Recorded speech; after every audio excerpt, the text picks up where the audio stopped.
This guy needs a Lions and I'm going to find him and just give him a big... It's time for the podcast you've been waiting. Lions fans, it's time for the podcast you've been waiting for.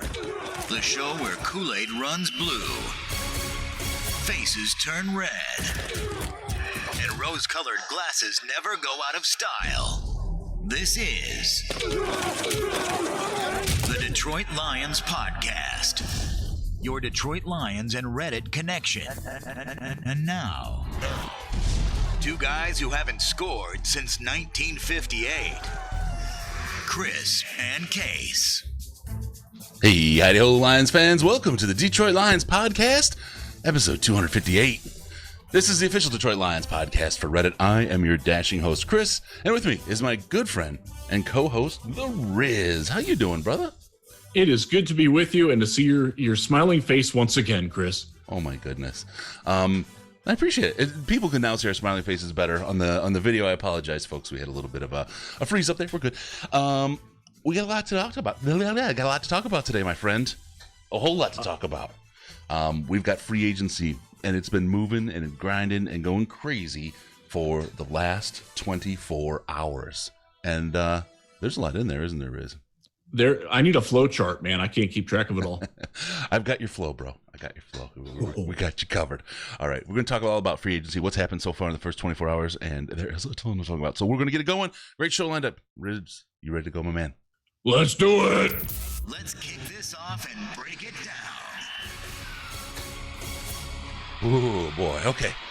We should be good now. It took me a minute to get my mouth together. I'm working nights this week. We had a big launch of a system at work, and I'm helping cover some stuff. And so I'm actually up really early right now, and my tongue is sometimes freezing in my mouth. So we'll work through it. Second shift, the worst shift. I can say that from working in the hotel industry for a long time. For reals, my man. For reals. 3 to 11:30 is the worst shift.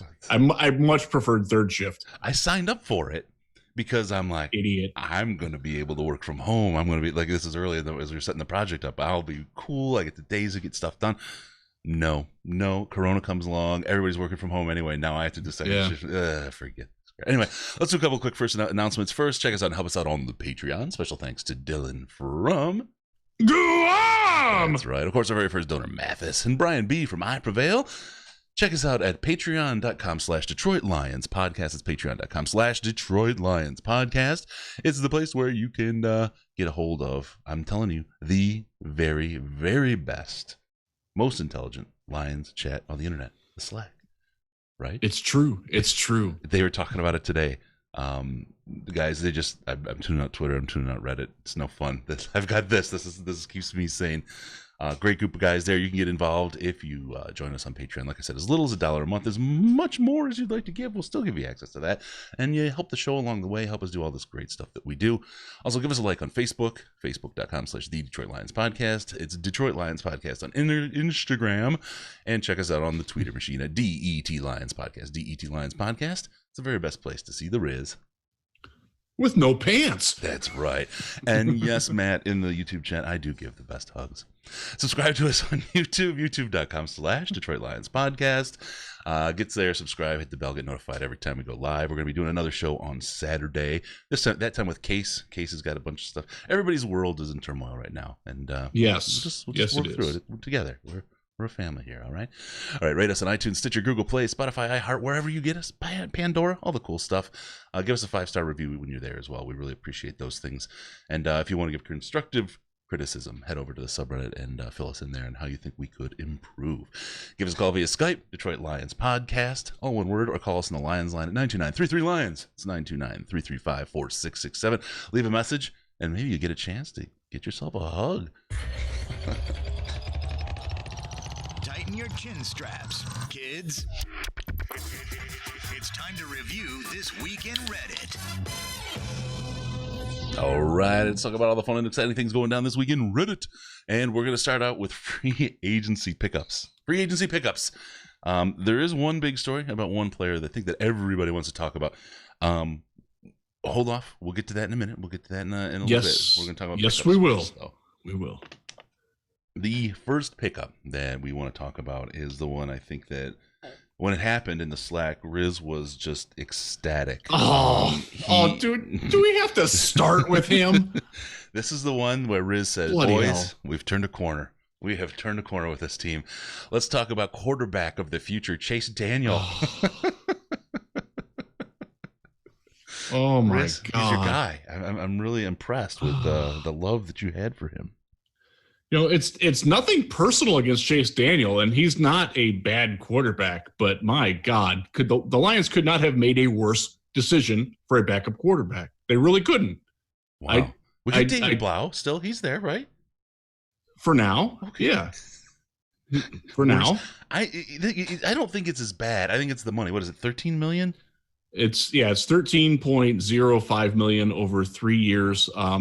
There's a weird structure to it too, where he can pay $1 million back to get $5 million in the last year. There's some, we'll see it all when it becomes official, because none of these deals are official yet, because you cannot take a physical yet, and all NFL contracts are pending physicals. Obviously, with the state of affairs in our country and our world today, you cannot take a physical at team facilities because nobody's there. Right. So can you pass a physical with the coronavirus? That's a good question. I don't know. I don't know. I know that there are people that are asymptomatic from it, not to diverge, but that's We'll see what happens with that. But so Chase Daniel, I thought they would have learned the lesson with Matt Castle when they had a veteran backup quarterback who couldn't run the base offense that Matthew Stafford runs. Mm-hmm. It hurt in practices. And this is where my bugaboo is with it, because Chase Daniel cannot run Darrell Bevell's offense in practice. He does not have the arm strength to do it. But he's a great sideline coach, and he'll do a great job of getting Matthew Stafford ready. I'm working here, but just that you're not wrong in that, not at all. But that's pretty expensive. But for a guy to do that. And what are you paying your quarterback coach for? What are you paying your offensive quality control assistants for? Mm-hmm.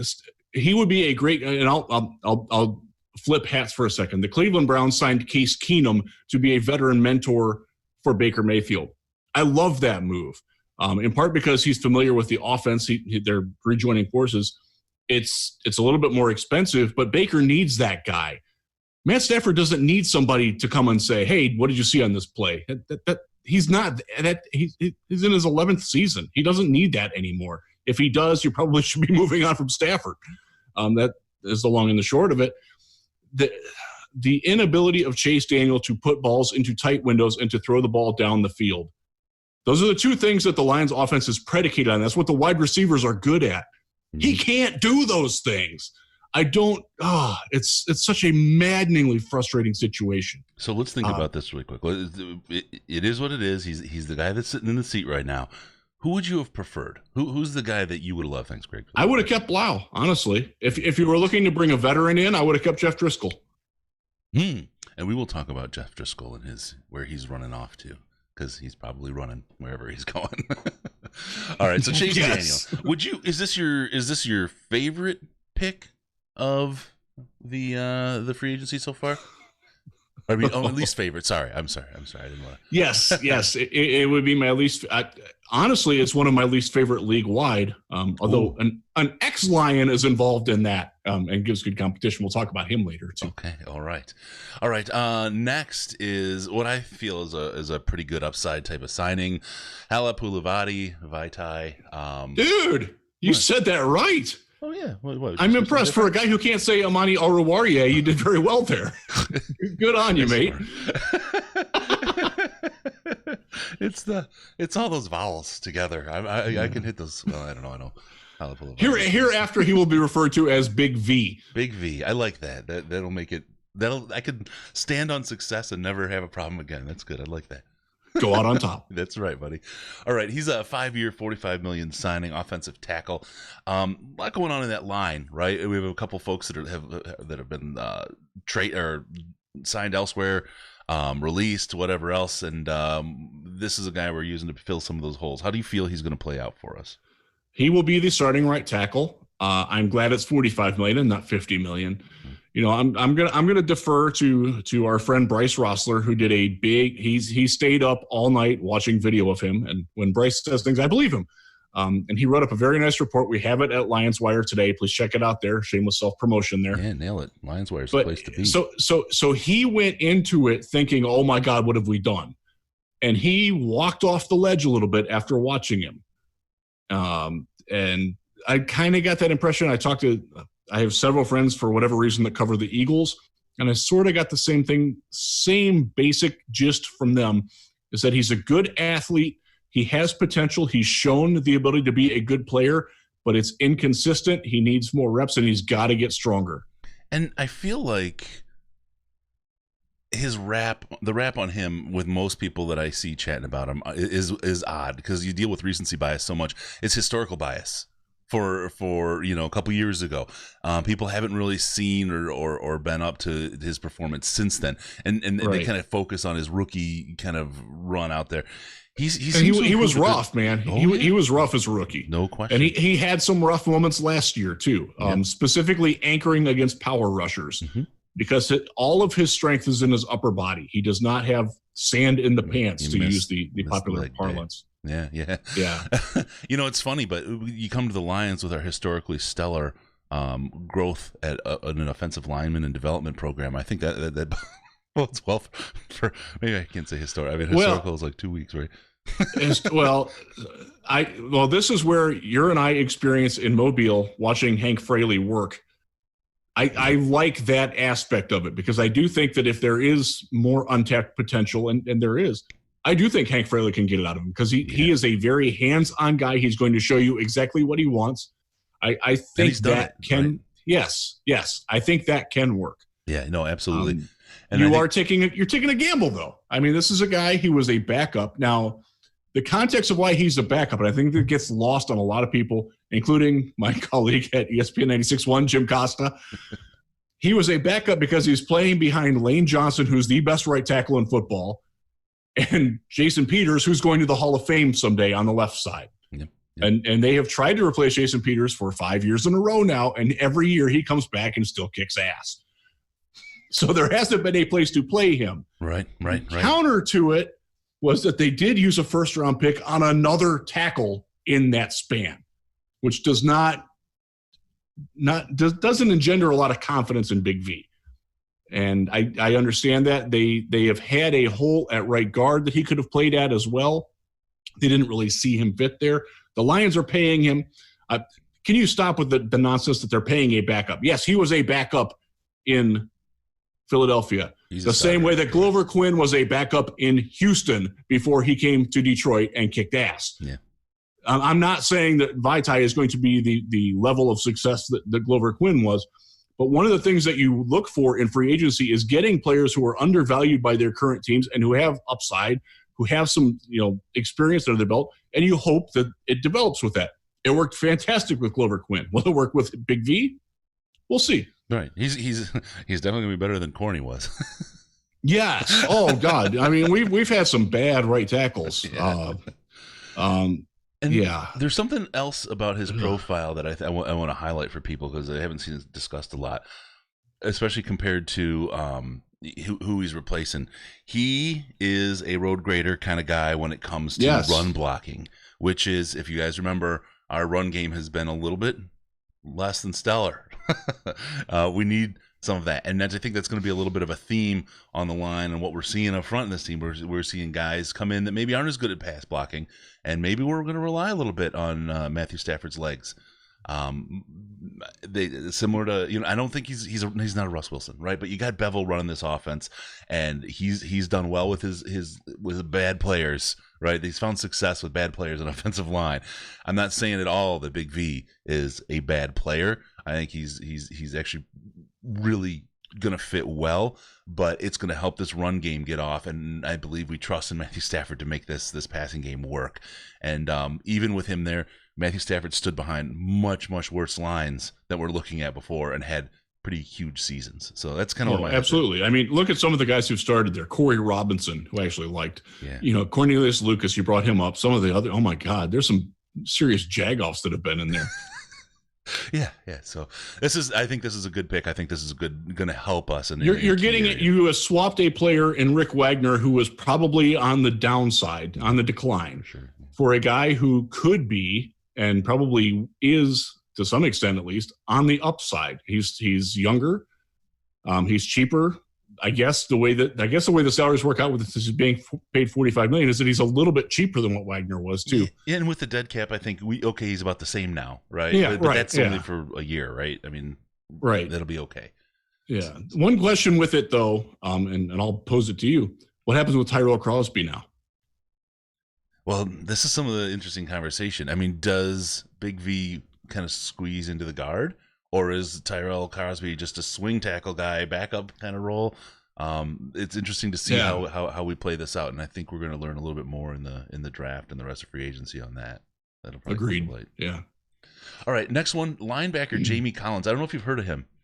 3 years, $30 million. He hasn't. I'm excited. He has no familiarity with what's going on with this defense.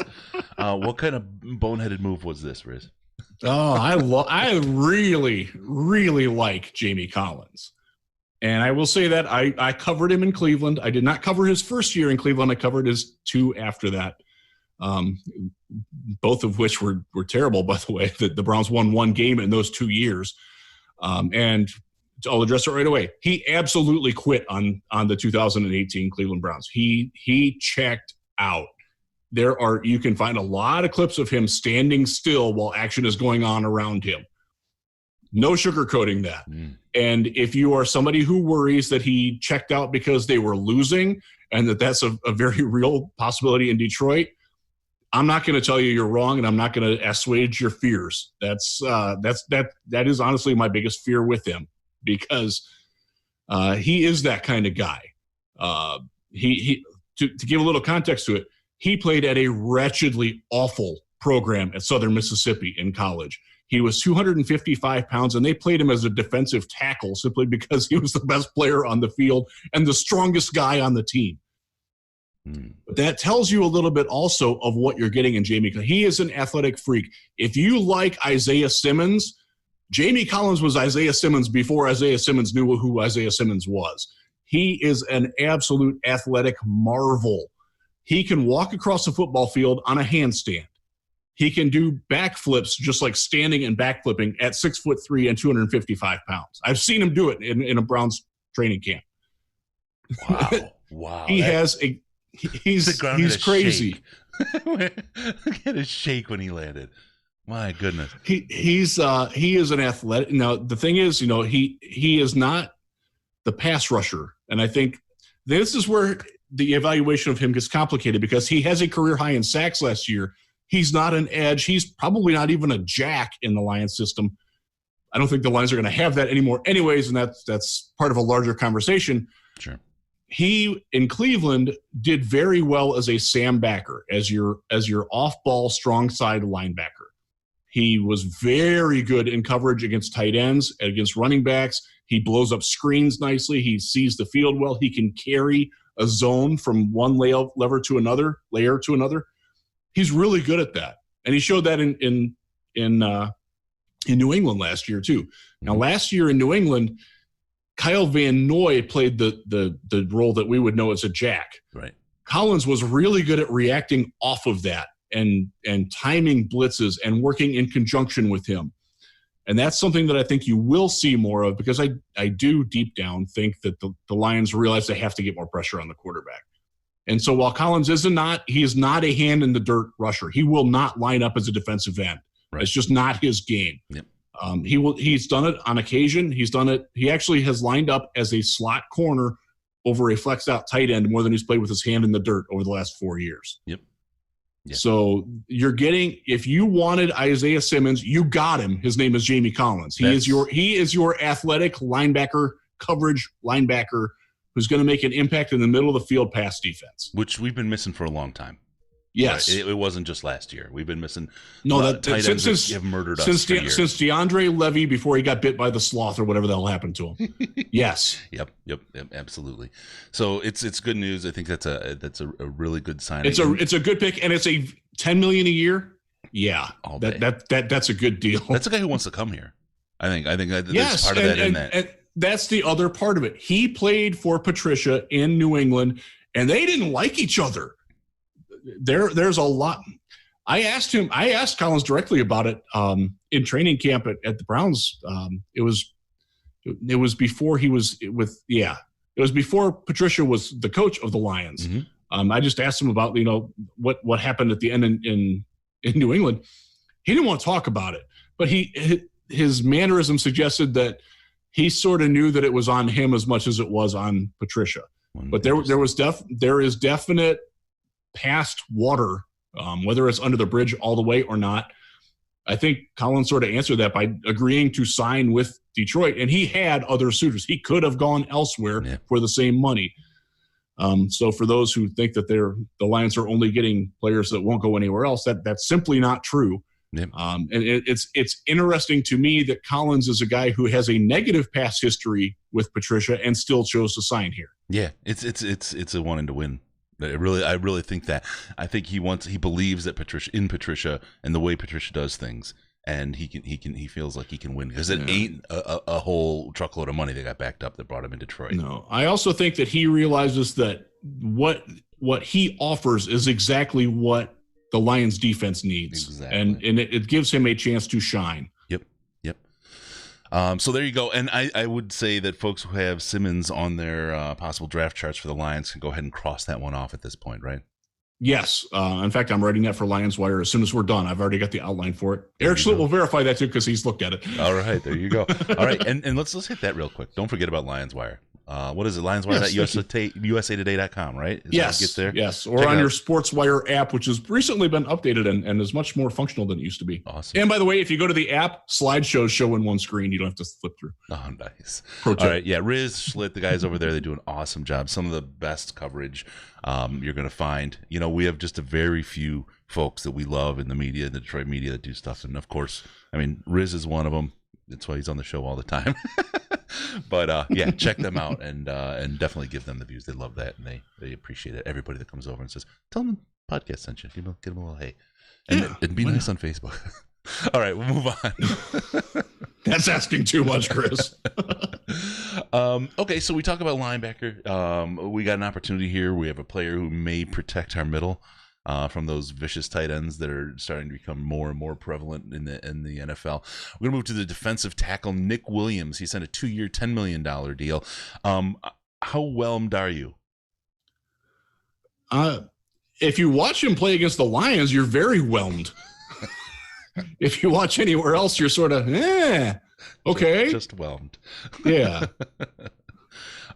So is he just going to be a steady rotational player for us, filling a gap? We know we need people at the line. We're not going to get enough good players in the draft. Are we just getting an NFL caliber talent to help us along the way here? Is that what we've done? I think he's your quality third. He can be your nose in a NASCAR rush package. Mm-hmm. I think he'll play, 20 to 30 snaps a game on defense. Most of them rushing the passer because he's not good against the run. But he's got a quick first step. He hits hard with his hands. He knows what he's doing. And if you watch him play against Joe Dahl, he's a lot better than Joe Dahl. Let's put it that way. Oh my God. There's like 5 clips of him just like where Dahl is like, oh God, poor guy. Sorry. Starting left guard, Joe Dahl. Yeah. Yep. All right. We're going to just keep rolling through this to another defensive tackle, Danny Shelton. Only 2 years, $8 million, less than Nick Williams. Are we downgrading here? Is this going to be this is a fantastic value signing. Bingo. And Danny Shelton is another guy that I covered in Cleveland, and I wrote a thing up on him on Lions Wire this morning. I will say it again here. He has 0 ties and experience with Matt Patricia or Bob Quinn. The fact that he played for the Patriots is sort of coincidental in this case. Now, it does give him obviously some familiarity for the expectations of what he's going to have to do in Detroit. But this is a guy, he's a nose tackle. This is your Snacks replacement, and they're paying him a lot less. And last year, he was a lot better than Snacks. So from that standpoint, you're getting a guy, he's still young. I think he's 27. This is going to be his 6th year. Good player, does not give you any pass rush at all. That's, again, you want to put pressure on the quarterback. That's not what he does. But he will help the interior run defense. He's surprisingly agile at getting out and closing on screens, and he actually made a really nice tackle his last year in Cleveland where he dropped into coverage sort of in a zone blitz because Greg Williams doesn't know what the hell he's doing as a defensive coordinator. And the tight end came across, and Shelton just flattened him. Greg Williams is a punk. Clueless punk. I just love how you hold back so much. It's beautiful. I think, yeah. I can't do it when I write, so I got to say it here. We have standards at USA Today. They won't let me be so critical. We could not have lower standards. There you go. All right. Let's talk about this. So we're talking about three guys we picked up on the defense. A lot of, the conversation is, and I have to give credit to Wisco Boiler in the chat, who's always got that one little thing to make you giggle. But in this case, he's like, we're guaranteed an Ohio State defensive player. You look at the two DTs we got. You got Jamie Collins. It feels like Chase Young would really, really fit well with how they've built this, right? He's the pressure guy that you need to really move this in the direction you want. Is that a degree? Are we showing a little bit of a lean that way, right? 100%. And if they're going to be playing more of a traditional 4-3, or we'll put it this way, 4-man front, which I think they're going to do, and that's what Corey Unland's experience is with. Sure. Chase Young is perfect as your left defensive end. Yep. Perfect. Yep. So better fit. Right. And so that's an interesting thing. And we'll talk about, the secondary situation, because obviously the other Ohio State defensive player is Jeffrey Okudah. And again, he's a perfect fit as well. And it feels like we've set up for both of those players. How Bob anticipates getting both of those players, I don't know. But that's really what we've set up here, right? I just hope they don't draft them back to back, because we have like 5 things that we have to write after each draft pick. I can't do 10 in like 20 minutes. I just can't. It's exciting for us in the live draft show. It's great. Yeah. Oh man. Oh yeah. Good time. I can't even get a drink in. And you're doing 4 hours. You want to have a drink or two. All right, let's get on into the secondary. We'll step off the defensive line. Desmond Trufant, 2 years, $21 million as safety. We'll talk about the spot he may fill a little bit later in another section here. Trufant, what do you think? I mean, coming out of Atlanta, this is a guy who hasn't been terrible. I mean, he probably a step down from Slay, but yes, he's consistently slightly above mediocre. That's a quote from somebody that I know that covers the Falcons. It's like, you can rely on him to be like, okay, he's not terrible. He's not a guy who's gonna like get your defense killed, but he's not a playmaker. He's not a guy who's like, oh yeah, we got him. Yeah, great play. Is he a great number 2? Yes. He's a great number 2 cornerback, yeah.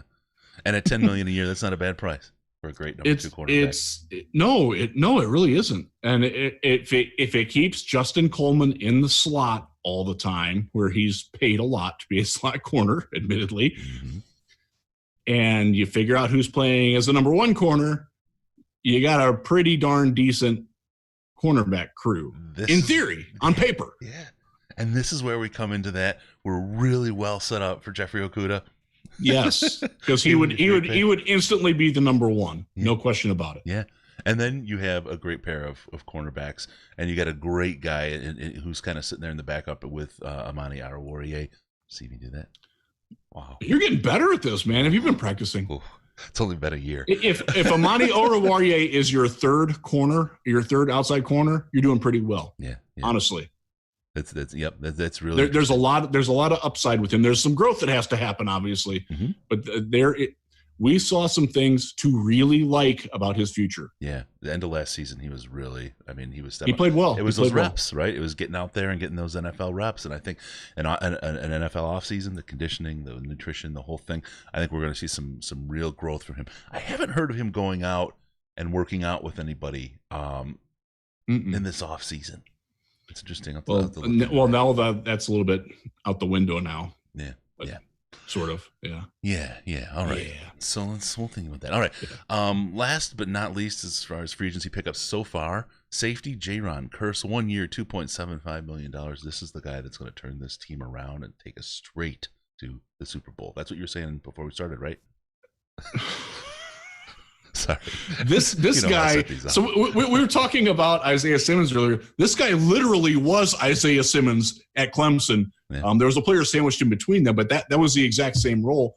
And if you recall, he was a huge playmaker at Clemson because they set that position up to make all the plays on the defense. Yep. He got to Minnesota, and Vikings fans are like, "What the hell? Where's that guy?" Yeah. You know what? He's your probably your fourth safety in this defense right now. He's going to play some special teams.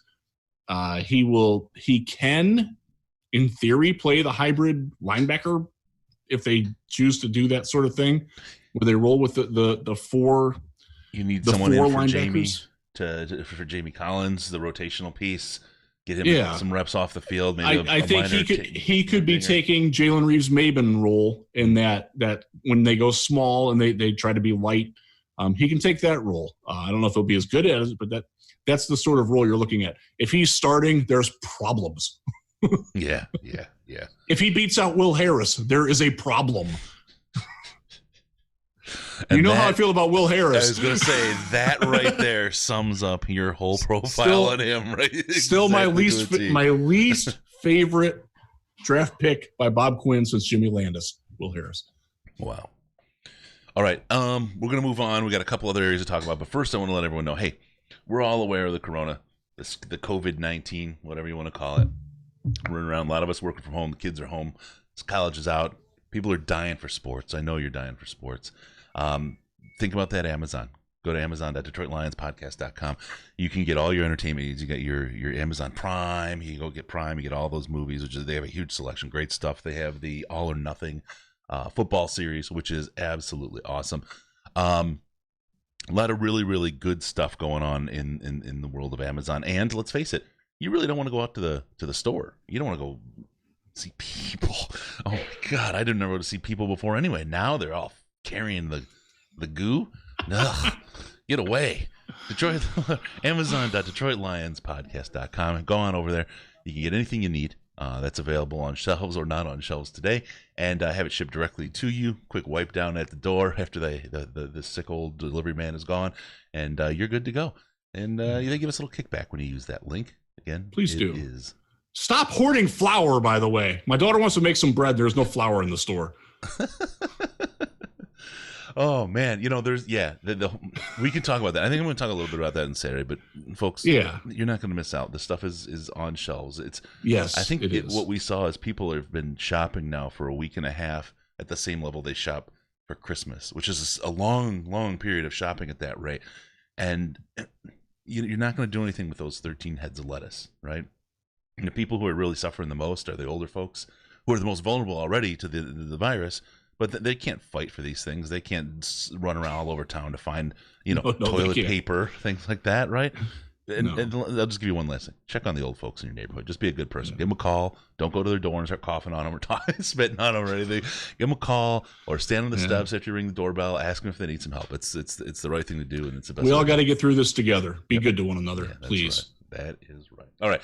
With that, I don't know how we got off of Amazon.DetroitLionsPodcast.com. But anyway, anything you need, go ahead and get it that way. Hey, that's a great way to help the old folks in your neighborhood too, as well. I was lucky. I mean, no one's around my parents. My brother's off on the East Coast, and I'm down here. I had a good friend in Detroit that was able to get my folks a couple of needed items, and then I've taught them how to use like the pickup on Target app and that kind of stuff, so they don't have to interact with people. That's ideal for those folks. And get them out it really is. But not. I'm blessed that my parents live outside of Cleveland. My sister lives 5 minutes away from them. She's taking good care. Thank you, Laura. Appreciate it. Yep. All right, take care of the old folks. They need it. They took care of you when you were in diapers, so help them out. All right, we'll move on. We're going to talk about an acquisition via trade. A guy named Duron Harmon. I think I've got. I like that. I like that. I like the flair. Thank you very much. Another safety. And wait, who did this guy play for? It wasn't the Bears. Wasn't the Browns. Where did he come from? Why do I know this guy? You got to get the helmet that is the meme now with the lion with the Patriot logo. Yeah. That's Uh-oh. Oh no, Riz is hurt. Oh, it's me. It's the internet.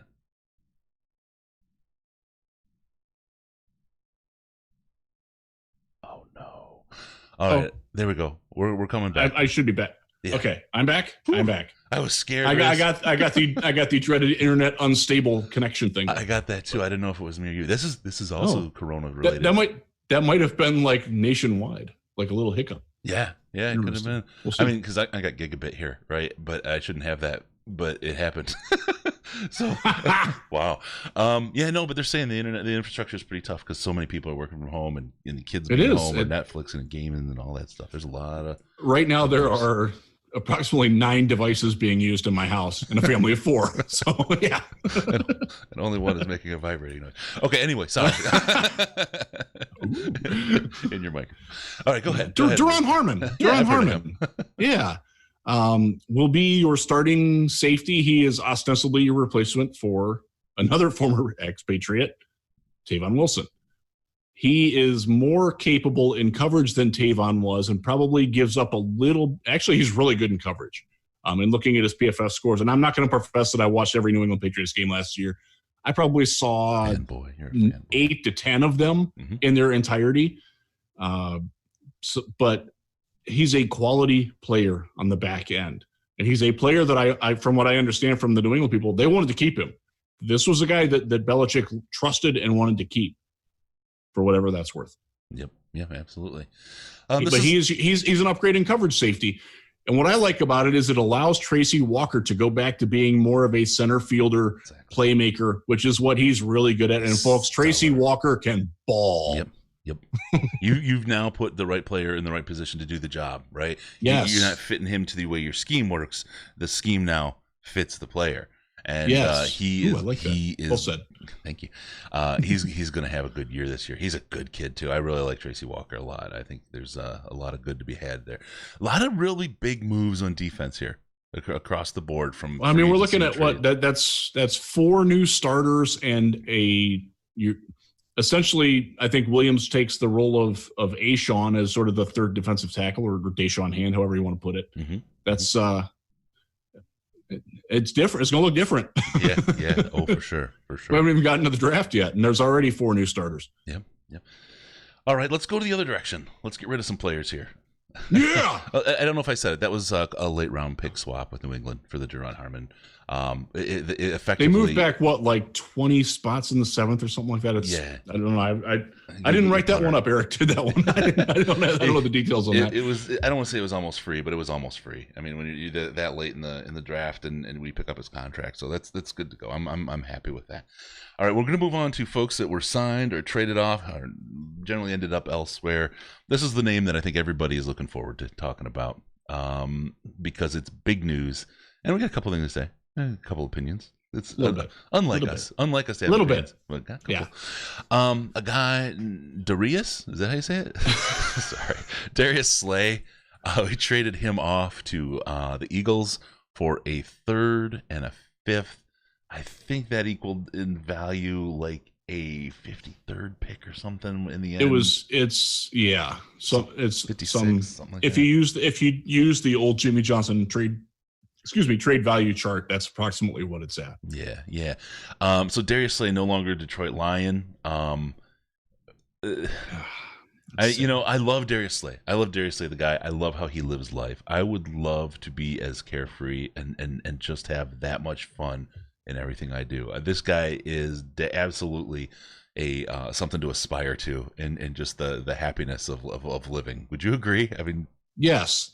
He very much enjoys being Darius Slay, and he lets everybody around him enjoy being Darius Slay too. And that is a very good quality. Yeah, absolutely. But with that comes a little bit of a difference. And I've seen this said, a little bit of a 12-year-old, right? I mean, very id-driven. Id-driven. Yeah. He's an id maniac versus an ego maniac. Yes. Yeah, I like that, to go Freudian on us. Thank you. Thank you. Nice. Let me tell you about my mother. let's not. Oh no, that's a Blade Runner reference, my friend. I know it is. I know it is. That was a great scene. Anyway, he's but I think, beforehand you talked about it when I said that to you as we were just getting everything set up to go live. I said he's kind of like a 12-year-old, and you said, but he's a different kind of 12-year-old than yeah. So I cover Odell Beckham Jr., who is also often and rightly accused of being a pre-adolescent male, but it's very different because Odell's a needy personality. He's somebody who needs to have the attention all focused on him.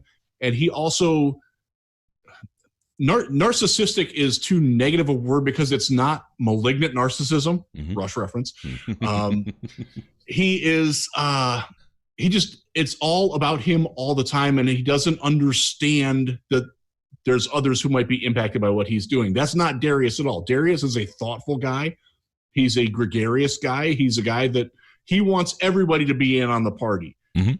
And that's a very different personality than what Odell Beckham is. Now, Odell Beckham's a fantastic football player, and I think I've said this on Giants-related podcasts and Browns-related podcasts a lot. I don't think he's a bad guy. I did. He's not a bad dude at all. He's not somebody who thinks more than what's in front of his face at the moment. And that's not Darius. And I've always appreciated about Darius Slay. I've had some conversations with Darius. I've interviewed him professionally twice. I've talked to him several times at practices. I've had some interactions with him and some history with him. And I've always found him to be somebody who's thoughtful, beyond. He's very id driven, but he's also somebody who's like, he wants everybody to be part of that. Yeah. If he were in your fraternity, he'd be your social chairman. Ooh, very good. Very good. I think of him as thoughtful beyond what you see externally on the social media and elsewhere. There's a lot going on in there that doesn't maybe make it to the fore that people see about who he is. I mean, you cannot be unthoughtful and play cornerback at that level in the NFL. You got to be a pretty bright fella. You know what I mean? You have to be very analytic and be able to look at your opponent, and understand them and their weaknesses and their tendencies and all that. And I loved his confidence that he played with, and I love like, remember the pass? It was in Minnesota where he had the ball and it went through his hands, and I think it was Stephon Diggs that caught it. And his reaction, he was laughing because, like, how did that? I love that, man. That's a short memory. He's like, that's going to fuel him. There are some corners that would be like, oh my God, I missed that. And then the next play, they're still dwelling on it. That was not Darius Slay. So Philadelphia is getting a hell of a football player, or what has been a hell of a football player. And that's where the conversation tilts. Right. Why is he not in Detroit anymore? Because he's 29 years old. He's coming off of his worst season since his rookie year. And he wanted to be the highest paid player in the league at his position, and he made no secret about that. And he's going to be 30 in the season next year.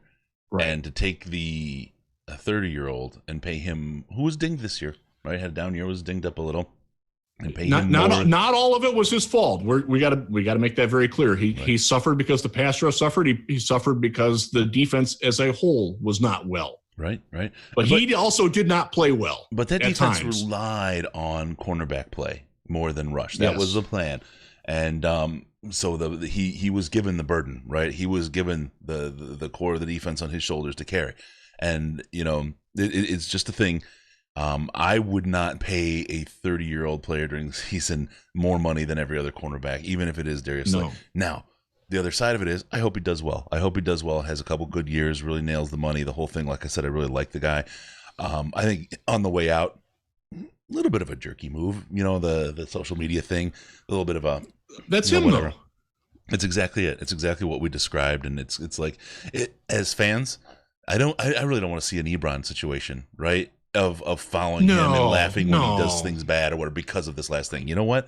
He's going to do what he does at Philly. if you're a fan, watch him, and if he does well, cheer him, right? Because he's a good guy, and you can easily have fun with him.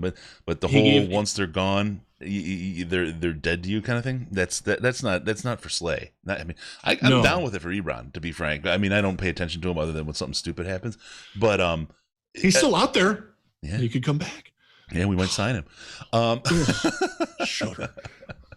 But the whole thing about Slay, I think it's in the end just a mutual parting of ways. It is, and a change in the guard. The Lions made it very clear that they were not going to pay him, and he played through it last year. And I think the rightful conclusion came to it. I thought there was some opportunity that maybe if he would be okay with it, that he could play out this year. And be motivated to earn the big coin on the open market after this season. That sort of got dashed when I talked to people at the combine, like that's not going to happen. Mm-hmm. And I will say this: I told you this before. Down in Indianapolis, I asked every single beat writer that was down there for the Lions if they thought Darius Slay would be on the team, and that every single one of them said no. Yep. So this was not unexpected. It's stark. The return is not what you would think it would be. It is not what they could have gotten at the trade deadline last year. I can tell you that. I can tell you they could have had a first round pick for him had they traded him in the middle of last year. And I don't disagree at all. Right? I think absolutely we could have gotten a lot more for him. That's when he was at his largest point of value. I think the downside, there's two pieces to no one's talking about when they say that though, and to consider. Number one, you drop him at the trade deadline last year. Yeah, I mean, fans by the end of the season literally would have burned down Ford Field. It was already bad enough. They start blaming ownership and the front office for Slay not being there, and that's why we lost all those games, because that's exactly what they point at. We lost those because the defense was on his shoulders. We needed him, right? That would have been been ugly. It also would have changed the entire offseason and the makeup of how we did free agency and everything else. I'm not saying it would have been better. I see right now we're ranked like 7th overall in improvement and so far in this offseason. That's a pretty good number. I think that has ticked back since Slay was involved. Yeah. I can understand that. Yeah. But by the way, if you want to look at what the Patriots, like their net loss, it's like everybody else is like, there's like a little bit of a graph and then they're like way the hell out there. Yeah. Tom Brady will do that. Yeah. And Duron Harmon and Danny Shelton and Jamie Collins. Yep. Ding, ding, ding, ding. Like a gas pump going. They lost a lot, man. Yeah. I hadn't really contextualized that until I just said it right now. Yep. So I think it changes the whole dynamic of what this team and where it's at right now, where fan base is, and who we can get, and then what our draft strategy is, and how much of if you get rid of Darius Slay at that point last year, the team is desperate to sign anyone, and at that point people start hanging on and going all in, and that kind of escalation of commitment sort of situation. Yeah. I'll tell you, I got a great story from work. We had this thing about escalation of commitment, and this is I work at a very large company, top 150 size, Fortune 150, right? They had an exercise, a bunch of vice presidents, really, really smart people, right? I'm telling you, I've seen some smart people in my life, and then we do really good at hiring smart people. They're in a room, and they said, you bid on this $20 bill, we're going to have an auction, right? So whatever you bid on this $20 bill, you can have it for. So if you bid $5, you got a $20 bill for $5. The catch is, if somebody bids $6 for it and they get it, then you have to pay your $5. So whoever was the last bid also has to pay, but they don't get the 20. Okay. So they started bidding for it. They got up to $19. So it said $20. Boom, broke even, right? Well, the guy who bid $19 was now out $19. I'm going to bid 21, right? Because now I'm out only $1. I get the 20 back. Well, now the guy's out 20. Mm-hmm. So they kept bidding, and they got up to like $108 for this $20 bill. This escalation of commitment, yeah, because they were so in on it, and now they didn't want to lose, right? And they stopped, and everyone kind of was like just stunned in the room that this could happen, right? And we had a good conversation about it. This is the kind of thing that happens, though, if you pick a guy to fill a hole to save your butt. Like if Slay's gone and we find like a second tier, third tier cornerback, and he flashes a little bit, all of a sudden I'm gonna bid $21 for that $20 bill, right? All of a sudden you're at $100 before you know it. That escalation of commitment happens. People go all in. I like that I see Quinn dropping out on guys when he thinks it's time to go. He doesn't seem to have that escalation gene in his body, but that kind of psychological situation affects a lot of GMs and a lot of coaches, and that puts you in a really, really bad spot. Shall we play a game, Dr. Falcon?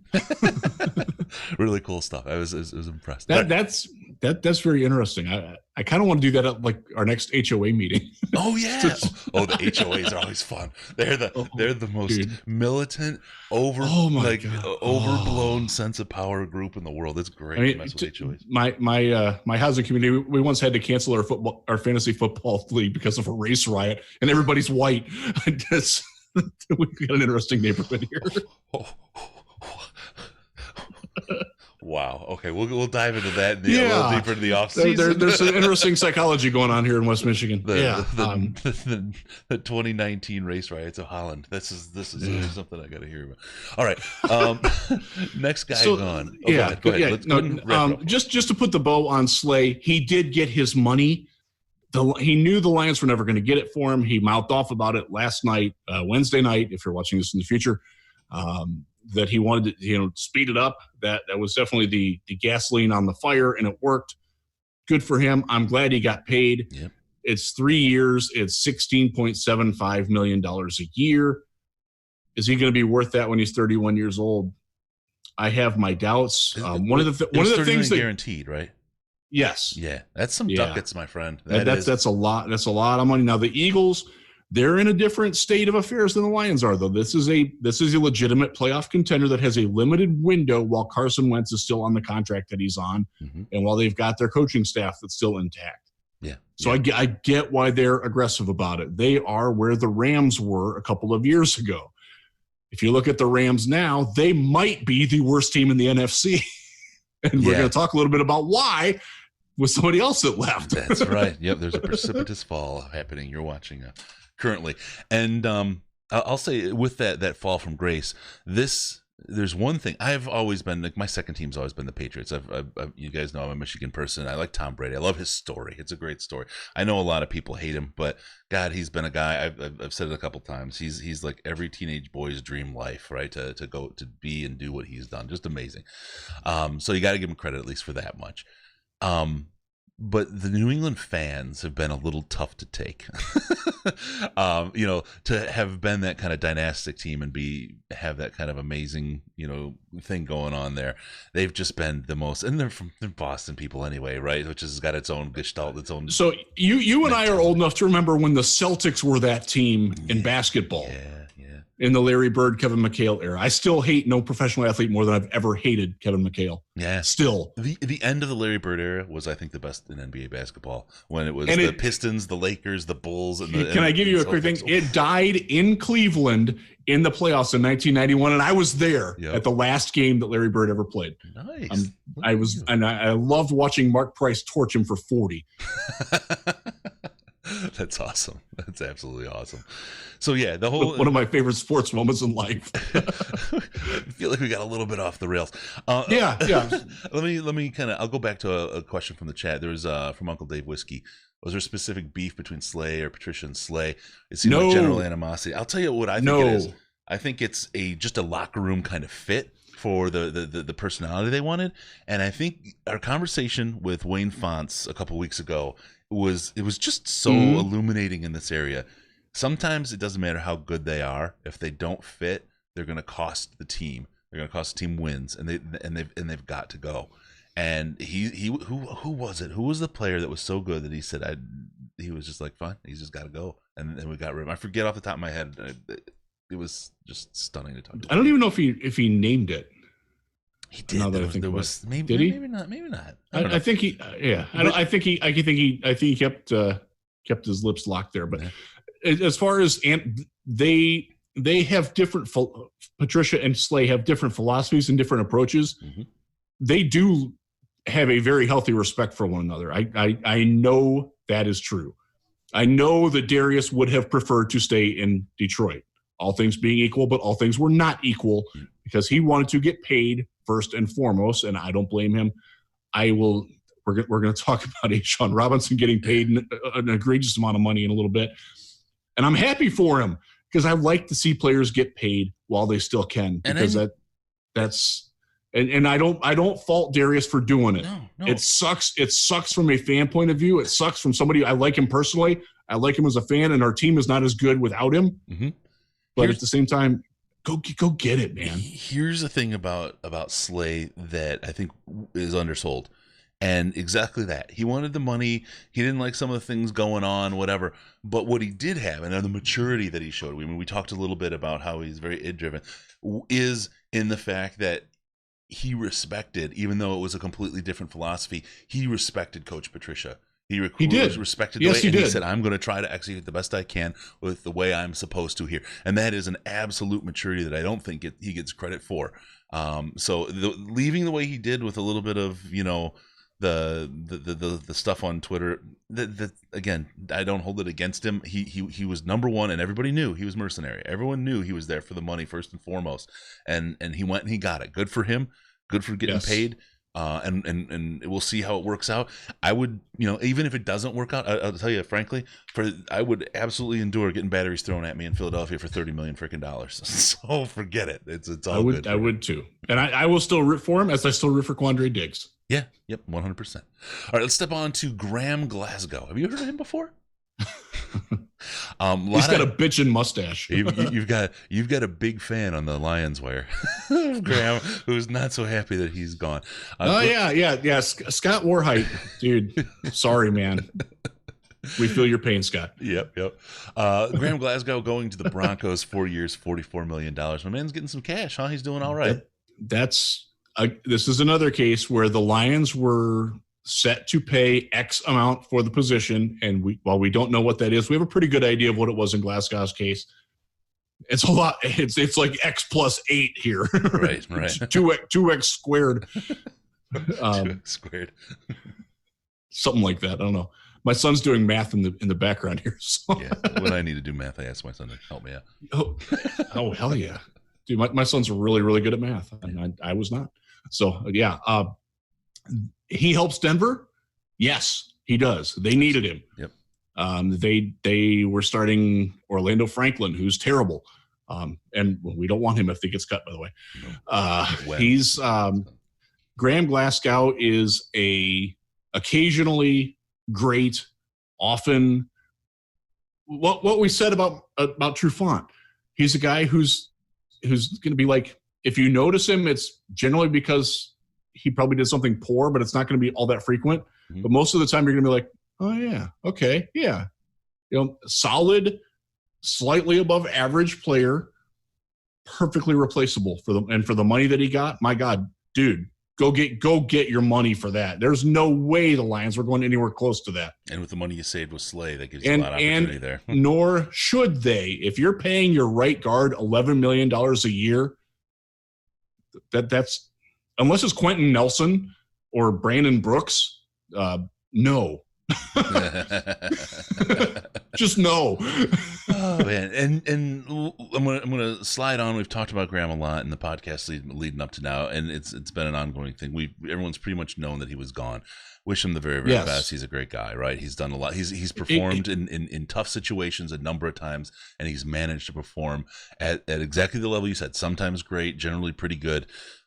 For a number of years with Ron Prince as his coach and some of the other stuff that's gone on here. So again, another guy who's worked hard under adverse conditions. I wish him the very, very best. I hope he has no ill will for him for getting his dollars. None. And the next guy is really, really happy about that move. Jeff Driscoll also to the Broncos. See, I had not seen that. You told me that just before we did this. I'm like, I hadn't noticed that. Yeah. That's. Do you have contract details on that? I do not have contract. Okay. All I know is with the Broncos now. That's interesting because they have a young quarterback in Drew Lock that they seem to like quite a bit. Mm-hmm. They also have Joe Flacco. Mm-hmm. Does this mean the end of Joe Flacco? Probably. I would take Joe Flacco over Chase Daniel. Interesting. Just saying. Yeah. Saying. Okay. But I thought Chase Daniel was Joe Flacco has as much interest in mentoring anybody as I do getting another hole in my penis. That's so he's all about it. Okay. Oh yeah. Good to know. All right. Flacco was released. We was he? Chase okay. Too soon. We did. Dang it. And for too much. All right. Go get him, Bob. We're going to kind of get through J.D. McKissick off to Washington. I don't have details on his contract either. He was an exclusive rights ERFA, exclusive rights free agent that we chose not to tender, which means that he's free to go wherever he wants to. Basically, it's cutting him. Except they could have given it where they could have signed him or tendered him, and they would have gotten something back in return if had he wanted to go somewhere else. They could have worked out a trade or whatever. He's gone. It's okay. Gonzo. He's gone. And then I'm okay with that. The one you alluded to, A'Shawn Robinson, 2 years for $17 million.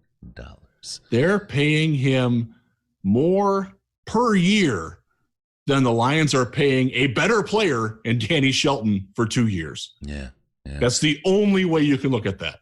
I really loved A'Shawn. I loved the old guy joke was always fun, but I really liked him when we got him. I was so excited, and he just never lived up to what I thought he was going to be. I don't know if it's A'Shawn. I don't know if it's the Lions. I guess we'll see when he gets over to the stellar Rams defense. I like. When he's going to play next to Aaron Donald, that won't hurt. Right.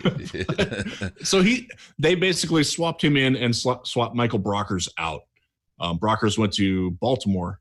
By the way, Baltimore looking really, really good. Yeah, they are. They're ready to make their dynastic run here. So with A'Shawn, the Rams Wire editor Cam asked me last night, where does he fit on the defensive line? Is he a 3 or is he a 5 or is he a nose? And I'm like, the Lions would still like to know that answer too 4 years later. They never really found where he's good. Yep. He's not a bad player, not bad at all. But what is he really good at? What does he give you? That's above average starting defensive tackle money. Yep. And he is not an above average player. I don't get that at all. The Rams, they're going to have to cut Todd Gurley. By the way, Jared Goff, if they get rid of him this year, $94 million cap hit. Ouch. Because of the escalators. They went all in with Jared Goff, and it ain't working. And they're losing a lot of people. They're gonna trade Brandon Cooks. They have lost a lot. They had to sign Andrew Whitworth, Andrew Whitworth is a phenomenal player, one of my favorite players. He's really old and has fallen off, and they're still paying him premium dollars. They are in such disarray. That team is going down quickly. They should really be sending some preparation H over to that front office on that cap. Oh, man. Woof. I mean, they're obviously not going to do anything with them, but you think about Matthew Stafford costing $32 million. It's triple that for Jared Goff. Wow. That's crazy. Feel better about that because they're and if you look at their division, can we talk about DeAndre Hopkins for just a minute? Oh, for sure.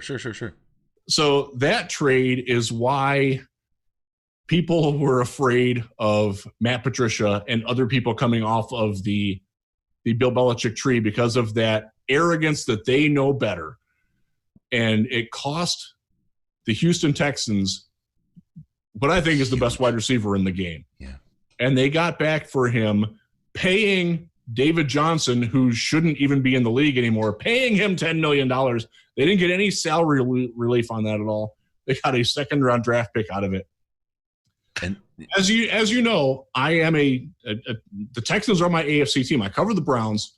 I like to see the Browns do well, but I don't have an emotional investment. I do have a bit of an emotional investment in the Texans. That has been very difficult to manage this week because they are a train wreck. And the reasons that were given, my son has a DeAndre Hopkins jersey. It's now a collector's item because it's not active anymore. The reasons that were given, and they're twofold, and I don't mean to bore Lions fans with this, but it is important because this tells you what can happen when egos get out of control. And Bill O'Brien's ego got out of control, comparing him to Aaron Hernandez because he's got 3 different baby mamas running around.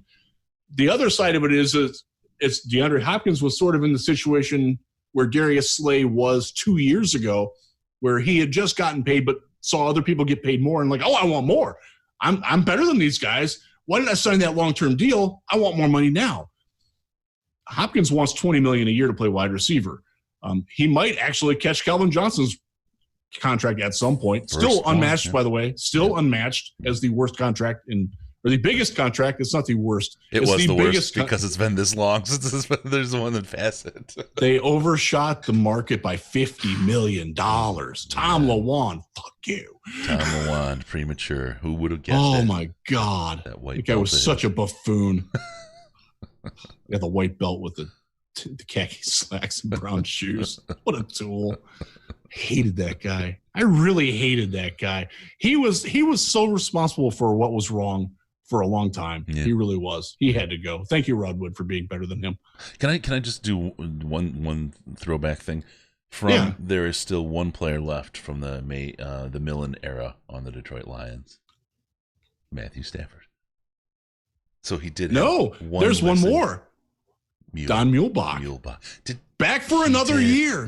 Yep. Back for more. That's right. Special Death taxes and Don freaking Muehlbach. So hey, look, he did have a lasting good impression in one way with the Detroit Lions. Two ways. All right, so Logan Thomas also gone to Washington to block for J.D. McKissick. We'll see how that goes. That's an interesting place over there. He can start there. Yeah. Honestly, he could be their starting tight end. I don't think it's going to work out that way. I think they're going to address it somewhere else. But Yep. Okay. Before we get on to the next, he can play. He can play.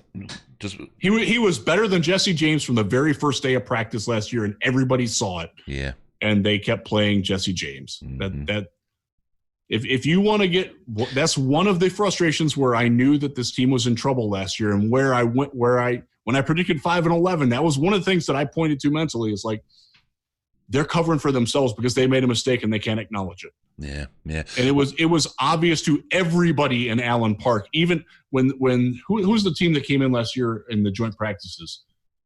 That was the Patriots. And there's another one they did too. I'm trying to remember who it was because somebody in the media, maybe it was after a preseason game where they like watched him and they're like, he can't play. And like, it's obvious to them just from watching like a preseason game, Jesse James had no business playing above Logan Thomas or Isaac Nauta. Right. And they stubbornly stuck to it. Yeah. We'll see how he works this year. I think there's a lot of growth that needs to happen. A lot of pressure on Jesse James to do better than being the worst player on the field because there's some candidates for worst player on the field. And if you're in Detroit right now, that's saying something. Yeah. All right, so there's a whole bunch of new guys, new jerseys to think about. You want to pick up your new Lions jerseys for Halapoulivaati Vaitai. Wow. I held my breath for that time. He's probably going to wear 72. That's what he wore. Yeah. That's one of the big guessing games. I know people on Reddit get into this and some of the subreddits anyways about guessing what jersey numbers people will wear. Yeah. Fun stuff. Jamie Collins, there's another jersey a lot of people might want. You head on over to fanatics.DetroitLionsPodcast.com, fanatics.DetroitLionsPodcast.com. That'll take you straight to the best merchandising site for pro and college gear of any sport on the internet. You go on over there, they give us a little kickback for whatever you buy. Upfront, honest, great way to support the show. We're gonna doing something you were gonna do anyway. Again, fanatics.DetroitLionsPodcast.com. Help us out, help us with the show, and keep things rolling forward. All right, last section we want to cover here is those who've been released. Damon Harrison, I think that's no news for anybody. We've got Rick Wagner released, and he is now with the Packers, 2 years, $11 million. I thought he'd get more than that, honestly. I think he did too. Yeah. Yeah. So they have, as you know, I've been a fairly staunch proponent of Rick Wagner. I've begged people not to have too high of expectations for him. He did not play as well as he needed to in 2019. I actually think he's a good candidate for a bounce back year because he's going to be healthy. And I thought that was going to be true in Detroit. I hope it's not true in Green Bay. But I'll say this, they swapped in Rick Wagner and swapped out Brian Bulaga. And if both are healthy, Brian Bulaga is a hell of a lot better than Rick Wagner. Yeah. I don't disagree. Can I give you a scary scenario? I heard people talking about the Patriots tanking for Trevor. Yeah. What if, again, this is not in the realm of whatever, but what if you see Aaron Rodgers get injured in the preseason and the Packers do the tank for Trevor and they wind up with the third quarterback role? and some of the one of the other I might quit the NFL. I just might. We'll do a very quick impromptu around the division here. They also signed Jayron Kearse, who might have torn his other pec while he's signing his contract once he passes his physical. If he passes his physical, he's going to be their starting middle linebacker. That's very good news for Lions fans. I love Kirko. He's a great dude. Yep. He can't play anymore. If you think Jared Davis is bad in coverage, if you think that he's stiff and slow to respond to things, wait till you see Jayron Kearse. Now, to be fair, they did get rid of B.J. Goodson, and he's terrible, and he's now in Cleveland replacing Kearse. Circle of life, how that works. You know who I think of anytime you mention Kearse? Who's that? Remember Kearse? David Kearse? David Kearse, Grand Valley State's own. Right up the road, baby. I don't know why, but he always pops into my mind. Little old school Division 3. D2, Kurt Ames throwing to David Kearse, man. My God. They lit it up for Brian Kelly. Yeah, boy. Back with the old Lakers. I live 10 minutes from there. I got to know my GVSU stuff. So, before the Slay thing, they had us improve the 7th. I think I saw Carter talk about the war with Slay last year. It actually didn't affect us too badly losing him based on last year's performance. Where are you at? Where have we moved, up or down overall with letting these guys go and picking up who we're picking?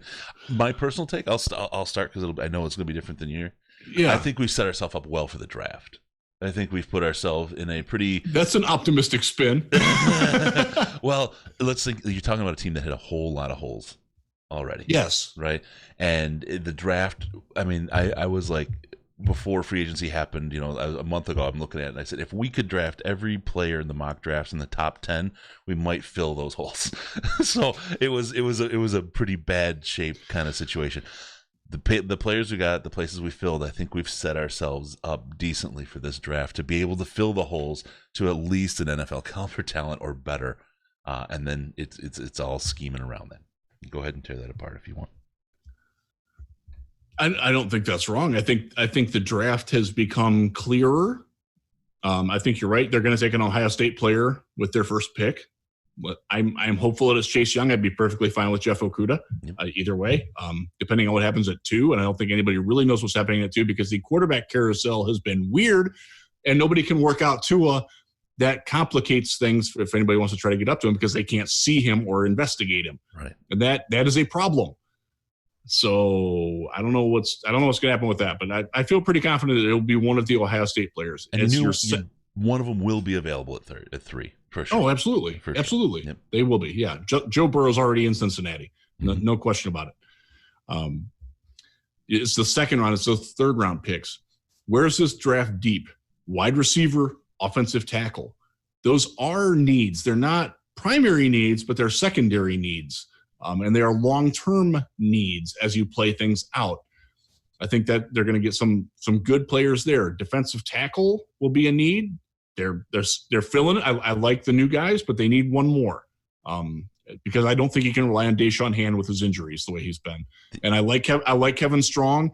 I think Kevin Strong fits a lot better in the defense that they ran last year than the defense that I think they're going to run next year. I think the extra pick in the 3rd really helps exactly in these areas you're talking about. It does. And there's also some cornerbacks in that range that I think can be effective. And in the second round too, I think we're well set. I mean, Chase Young. I love Jeffrey Okudah because I think a guy like that is. You give me Chase Young and Jeff Gladney. Boom. Right. Absolutely. That's a pretty good roll of that ice right there. And you can get a guy like Josh Uche or Bradley Anae in the 3rd with one of those picks. Mm-hmm. Good players. They help right away. And that's the thing, Chase. The kind of the way this defense runs and the way the setup is, you get Jeffrey Okudah. that makes up for getting a later talent or on the edge, right? Right. You get Chase Young, that makes it easier to get a later talent at the cornerback. So that setup plays off of each other wherever you go in the first round. That's one of the things that I think was a pretty smart move on Quinn's part in setting things up for the draft here. He gives himself the options where one of those guys is going to be absolutely, we're dependent on him to do well, but you're getting number 3 and you've done your work at that point. So I think because you don't know if you're getting Chase or you're getting Okudah. You don't know which. If Chase is there, you take Chase. right? Yes. That's the way it is. Yes. But you don't know if he will be there. And if he's not, and Okuda's your guy, you got to take Okuda. And either one of those guys, I think we're set up well for the draft in that way. You're right about the offensive line.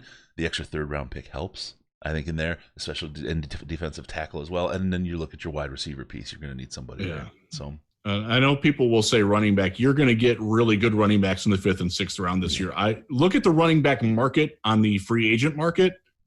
Nobody wants any of these guys. Yeah. There's no demand at all. You're going to see that in the draft too. There is no point in taking Jonathan Taylor in the 2nd round. You're going to get a guy. No, there's no point in it at all. You don't wrap the money up in that anymore. You do not do that. No. There's a lot of talk about Simmons. Guys, we talked about a little bit earlier. The signing of a Jamie Collins really puts a line through Simmons' name as far as the draft capital or a draft pick for the Lions. It really does. And also with bringing in Harmon at safety, because the two of them together do everything that Simmons would offer you. And they've made commitments to both these guys. So I don't see Isaiah Simmons being in the cards at all anymore. Yep. And then the last one. Go ahead, sorry. To answer your question about, I don't think this team now, as it sits now before the draft, before we know who they get, I don't think they're as good as the team that finished last year at 3-12-1. I think their defense will be better. I don't think the offense is as good. But again, you're going to get some help in the draft. They're not done in free agency yet. I still don't see their path to winning football games. I think it's a very narrow margin of error for what they're trying to do. They got better in the middle of the field defense, and that's important. And I think in some cases they got a lot better there, and that will help. They're not as good on the outside anymore, though. And teams find ways to attack where your weaknesses. You're going to have players that haven't stepped to that level before step up to that level if you're going to win football games. They're probably treading water, I would say. And this, I don't know what I know the exact chart you're referring to, the WAR or how much you win or loss. Mm-hmm. And I'm going to guess that right now they're probably fairly neutral on that. That's not where you want to be if you're 3-12-1. You want to be one of the teams that has greatly improved. Yep. And they are not. They have dug holes to fill them with other players that are slightly better. Mm-hmm. And that's not how you improve your team from being a last place team. It's not. Sorry to be the damper there, but that's what I was going to say. If the season started with what they got now, this is a last place football team. Yep. No question, they're a last place football team. Yep. And as much as it stings, it's one of those things that we go back to last year, your prediction for the team, and give you your due. Riz was right. Everybody poo-pooed it. Everybody poo-pooed your prediction last year in the Lions, and then there was a lot of crow to be eaten. So there's a lot of work to do. I don't think it's an impossible hill to climb for this team. I think this draft could be huge for the Detroit Lions and absolutely change that narrative for you. But we'll have to see how Mr. Quinn does this. And there's a lot of health component to that too. If Matthew Stafford comes back and is healthy and is great, awesome. Marvin Jones, if he's healthy after his second season-ending knee injury, that helps a lot. That helps my attitude quite a bit. Yeah. If Jayron Hand is back and healthy, if a lot of those guys are back and healthy, but I am worried that they've lost a lot of veteran leadership and a lot of personality. And teams without personality generally don't win a lot unless you're New England. And as much as they're trying to be New England and as much as those memes are fun, Detroit ain't New England. Not yet. No. All right. I think with that, Riz, we went way longer than we were going to. We did. I think we did some pretty good coverage here. It was good. There wasn't a lot of fluff in this one. No, not a lot of fluffing. Okay, I want to ask, hit the last thing, and then we'll roll out of here. Chris, in the chat, I was switching the defense to 4-3. We talked about that a little bit earlier. That really feels like where this thing is going, doesn't it? Yeah, and that's something we've discussed on the Lions Wire chat. That definitely seems like where they're headed. It might not be a full-time 4-3, but especially if they get Chase Young, he's so much better with a hand in the dirt. That's one of the reasons why Devon Kennard is not back, because he doesn't play that well. He played the jack role. Obviously, his pass rushing was completely substandard, even though he led the team in sacks. Danny Shelton is a 4-3-1 technique. He is not a 0 technique. That's not what he does. He's better playing in a 4-man front. I think Nick Williams is better in a 4-man front. Deshaun Hand fits better in a 4-man front. You play to the strengths that you have. Your linebackers, Jamie Collins, really good as a 4-3 Sam. And that's his best role. Yeah. You tailor to what you've got. If you're going to play, I think that third safety role with Duron Harmon being here now, with Will Harris hopefully showing that he's an NFL player, you're going to see a lot of you might see some 4-2-5. You might see some 2-man front with a lot of mixing. It's not going to be. I think you're going to see a lot less of a 3-man front with the hang jack on either side. Yep. All right, everyone. We're going to do that. That's going to call it a show for this week. It's your first 24 hours of Lions free agency. Hopefully, we helped you through. And we got a lot of other stuff coming. We're going to do another show on Saturday. Riz may or may not make it. He's got hope to. He's got a lot of nothing going on, but when things happen, they're important things. So we'll see what we can do. Yes, that's true. All right, remember the show needs your involvement. Use the comments and subreddit to give us your feedback. Also, don't forget about us on Patreon, patreon.com/DetroitLionsPodcast. There's not a lot of sports going, but there's the best, most intelligent sports chat going on our Slack channel. How do you get good access? beer channel too? Oh, there's a beer channel. There's a you want to virtually drink channel with me? It's the place to go. Good stuff. If you want to get in that Slack, you just got to join the Patreon. At least $1 a month donation. Anything more, we absolutely gladly accept. Help support the show and do all the great stuff we do. So don't forget about it. Patreon.com/DetroitLionsPodcast. As soon as you get in there, we will get you into the Slack chat. Adam, I saw you pop in here just before we started. I'll get you hooked up here in a second. Also, make sure to follow us on Twitter, at DET Lions Podcast. DET Lions Podcast, the very best place to see the Riz. With no pants. And that's the best way to see him, I swear to God. All right, yeah, Twitter. Don't forget those follows. We love those from you guys. Give us a call on Skype, Detroit Lions Podcast, all one word, Detroit Lions Podcast. Or call us on the Lions line at 929-33-LIONS, 929-335-4667. Leave us a message. We'll put you on the air. We'll get you. You know that the drunken messages are sometimes the funnest. Also, go to DetroitLionsPodcast.com. Subscribe to the podcast so we show up in your face automagically. Thank you for tuning in. We're going to see you next time on the Detroit Lions Podcast. Remember, no pants, no toasters, no hot tubs, no problems, baby, because we're your Detroit Lions and Reddit connection. All right, thank you, YouTube, man. Haven't done an afternoon one yet. I'm really happy with everyone who showed up. That's great. We'll think about doing this a little bit more. We have a little bit of time. Yeah, there's a little bit of time for a while, so we'll get with it. But thank you all. Thank you all very much for joining us. And again, we'll do one live Saturday again, and we'll go from there. All right, thanks.